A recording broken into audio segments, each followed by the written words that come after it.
So we're just here at the Museo Titicaca in Pukara. This is about 40 minutes north of Juliaca, or an hour north of Puno, on the way to Cusco, on the path of Viracocha. And interestingly, the artifacts here and the site itself is vast, complex, about 4 square kilometers. I've got the birds chatting with me now. And so many of the pieces remind me of Tiwanaku and even Göbekli Tepe in southeast Turkey, suggesting that the influence here must be much older than what they say, 200 to 500 BC. Absolutely amazing place. If you're going to take the road between Cusco and Puno, you've got to stop here and take a look. So we're going to have a look in the museum. I know there are some amazing pieces there, but I think they're going to blow me away even more. And then we're going to go up to the main site itself. Even the church has blocks probably made from the site. You can see these huge blocks just lying outside it. This is just outside the front of the main museum. So we're here at the site of Pukara in the Lithic Museum, where there's many amazing statues. You can see the mountain that is behind the main site, which we're going to go and look at in a moment. But I'll just show you a few examples of what's on display here, because we see this amazing spiral rock carving, and this is basically got a hole cut all the way through it, and it's absolutely amazing what's on display. Utterly amazing. Let's have a look in just a couple of the rooms. So we're just inside one of the rooms here at Pukara, and you can see some fine examples of some of the stelae and statues. This one, for example, has like some kind of serpent coming up it. We find very similar ones at Tiwanaku. This one has a double spiral with a kind of hoop on top. And just everywhere you look, you see in these 3D reliefs, much like we find at Göbekli Tepe. And even here, we have a kind of lizard climbing up the side of this particular rock. This is like a rock hard piece of basalt. It's a really interesting sort of fish type design on this one. But this one here is really intriguing to me, because we have the classic double spiral serpent, and then we have the corner cut off at the top here, which is what we find on many of the statues around Pukara, Chavin and other such sites. But this double spiral fascinates me immensely, because this is a symbol we see not only at Tiwanaku, but also all over the world, in Britain, New Zealand, and many other cultures. It's just like, almost, I mean, when you see these kind of carvings, these lizards climbing up, or pumas or whatever they're climbing up the stone, it's almost exactly the same. You can almost imagine you're in the museum in Sanliurfa looking at artifacts and statues from Göbekli Tepe. We even have some statues touching the navel, suggesting it's a tradition here as well, like the navel, the center, much like we find at Cusco and the Coricancha. Very Tiwanaku looking statues as well.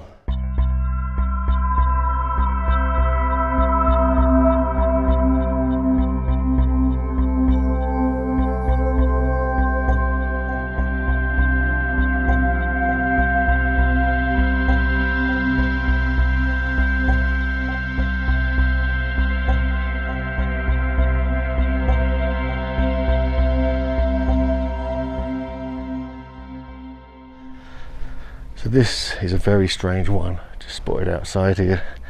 It's like a kind of, almost like a sacrificial or ceremonial seat with arms coming down, but a kind of cobra's head, or a serpent's head on top of it. Let's get close in so you can see it a bit better. Now it's in the shade, so we can't see too much detail, but it's like got goggles on. And then down here we have areas where libations were probably made. And on the back here, at the back of the serpent's head, we find these coils or streaks of lightning or hair coming down the back. Absolutely fascinating as to what that might be. There's another room here at the Lithic Museum. We have world explorer J.J. Ainsworth. Just various statues and lithic bowls, and here's one of the kind of severed heads which holding it in the belly, which we find here a lot. We have an amazing selection of statues again. Very Tiwanaku type statues on the right here. On the left here we have creatures climbing up the side again. And then with almost like a coiled serpent going all the way around the side of it and the back. This is actually called Stella Suke. Doesn't give you much more information on it. So it's some kind of creature. And here we have some kind of, probably a llama, with kind of psychedelic patterns all around it, and this is some kind of puma or jaguar. You can just see it's very badly worn, but very interesting nonetheless. Very badly damaged head here, probably a Tiwanaku type head with a turban on, and a puma. Anthropomorphic figures, so everywhere you look, it just reminds me of like some mix between of being in the Tiwanaku Museum and the Sanliurfa Museum in southeast Turkey. The style is remarkably similar, absolutely stunning many times. Let's go and look at some of the larger pieces. So we're now in the gardens of the Lithic Museum here at Pukara, which is about 40 minutes north of Juliaca.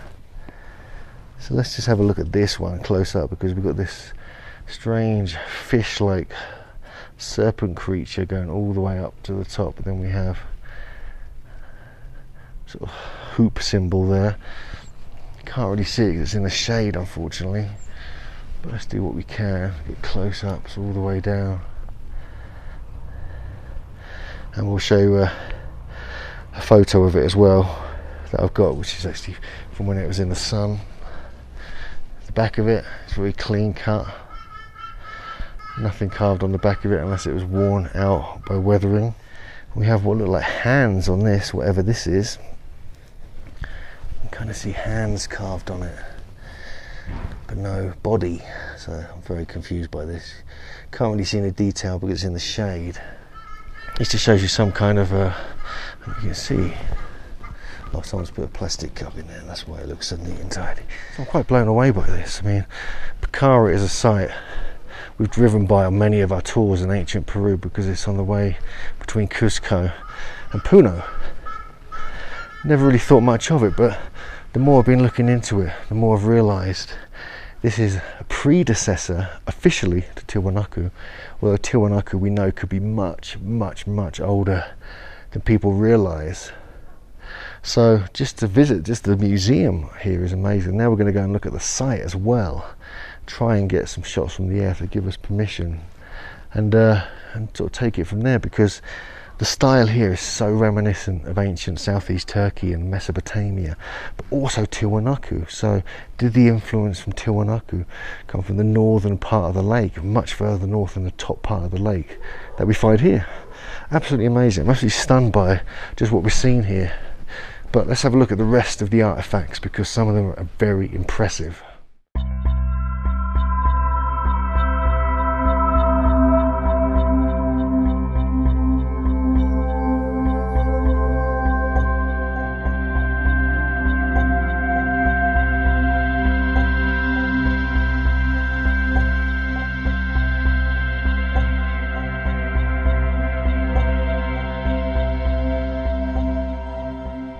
Here's just some of the pieces that were found at the site. This guy is quite interesting because he has a kind of serpent in his head, which is a symbol we find in different parts of the world. This looks like it's some kind of hammer or axe head. If it is, it's absolutely huge. So this is in one of the rooms at the museum. So we see the axe head. We've got this some kind of owl figure.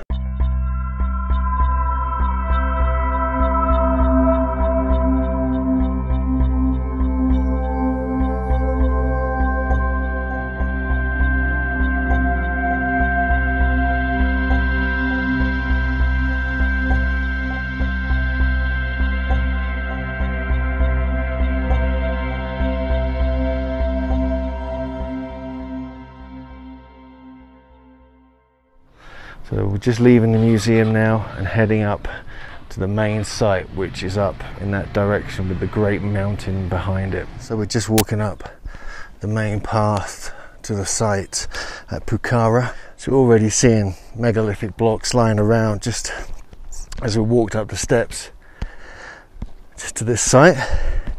We can see it's where we parked. We can see the town beneath with these large blocks of what looks like red sandstone. What I just left of the site, the ruins of the site. There's not much left here really at first glance, but let's get in and take a look. Here, this looks like the official entrance, and you can see it goes way up the hill there actually. But this looks like the official entrance with the steps into the site. And that would go down. It looks like there's another mound down there in the distance. And you can see all the complex. You know, we've got to remember this was around 500 BC or possibly much older. We have the huge mountain there. And this stone here looks interesting because looks like it had some kind of stone post, which would have been like the entrance, and probably on this side too. So it looks like this is the main Kalasasaya complex, it's called. A sunken temple, much like we find at Tiwanaku and Chirapa. Yes, and you can see the classic monoliths, square blocks around the edge. This is absolutely beautiful. Look at this. JJ's just pointed out the entrance on the other side there. There's like Gincana edges. Something we're finding in a lot of sites. But this is absolutely beautiful. What an amazing site. We should have to add this to the itinerary. This is stunning. The Kalasasaya temple here at Pukara is orientated east-west. We're facing west now, but the other way it faces over, actually right down these steps into that gap in the hills over there. It's like an ukit, which is something JJ has been researching. And so the Kalasasaya temple, the main complex here, has a perfect east-west, north-south alignment to the cardinal points, matching the Chulpa towers we find Silastani, Kutimbo and other places. Precisely the way they're always oriented to the east. But you can see this whole area right down to where the water flows, just down in the distance there in this valley, has been cultivated, has been used. Absolutely wonderful. I'm absolutely blown away by this site already.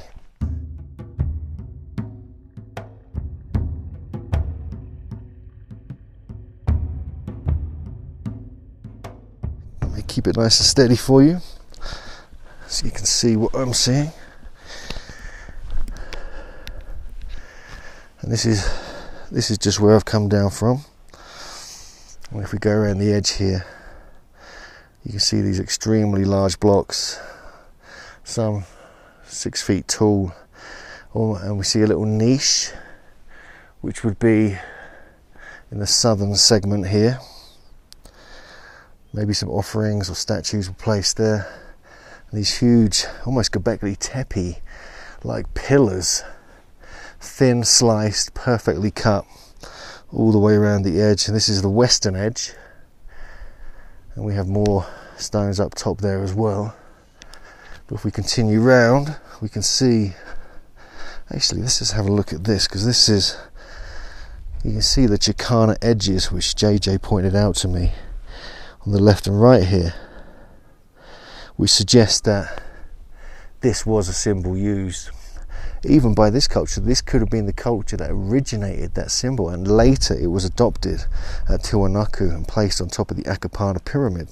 If we just continue around here, now it's a little bit different to the Kalasasaya temple at Tiwanaku because that has monoliths in the middle. This may have done too.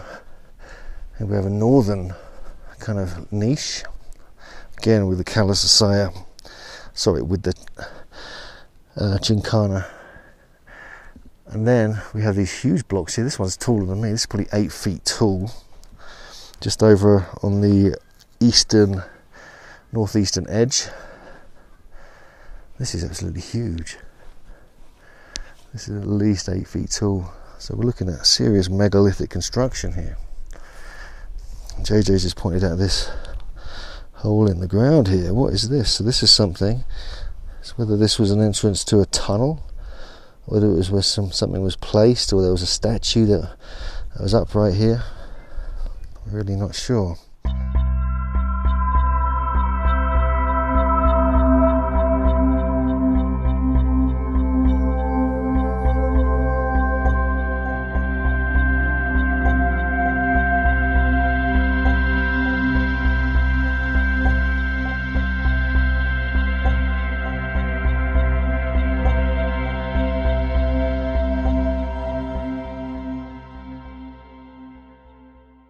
Look at all these megalithic blocks everywhere you look, scattered around. You can see how weathered they are, so it's really good that they've taken them and kept them safe in the museum. All the statues with all the intricate carvings and other such things. Amazingly, there are what looks like T-shaped blocks here. Now that is weird. We are seeing here evidence of quite advanced megalithic technology. We can see the niches cut out in some of the stones here, for instance. So they were using like some kind of keystone cuts. Whether they were using metal is unknown, but it's highly likely because we know they were using that at Tiwanaku and other sites around Lake Titicaca.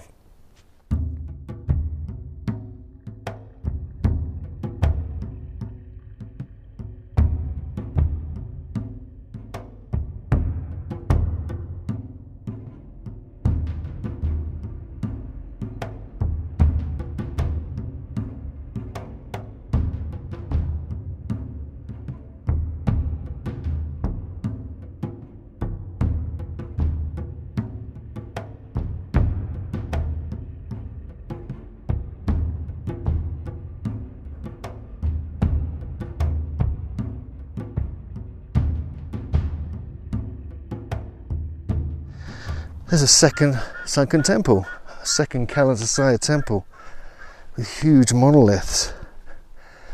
Absolutely incredible. This one isn't as well preserved, but no doubt equally as important.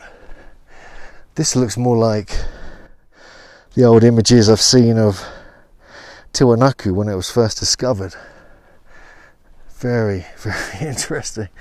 There's so much going on here.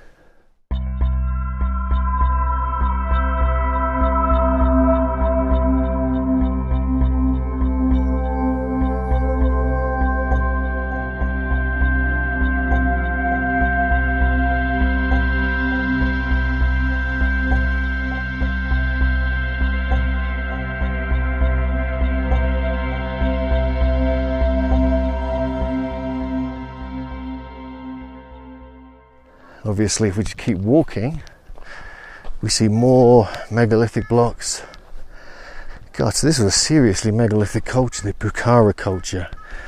Obviously, a big influence in this whole area. 3 different types of stone in one little pile here. Red sandstone, what looks like black kind of basalt, and this could be andesite. So again, like we see at Tiwanaku, different types of stone, probably for different energetic qualities. So the Pukara culture is said to date from between 500 and 200 BC onwards. But the weathering here, again, much like we find at Pumapunku, with all the lichen, the destruction of the site, does suggest it's much older. It's hard to imagine that this was the influence for Tiwanaku. Perhaps it was the other way round, and the evidence put together by Arthur Poznański and other archaeoastronomers who pushed the date much further back, maybe not to 17,000 years ago, but most certainly to potentially 4,000 or 10,000 years ago. This could be contemporary with that site.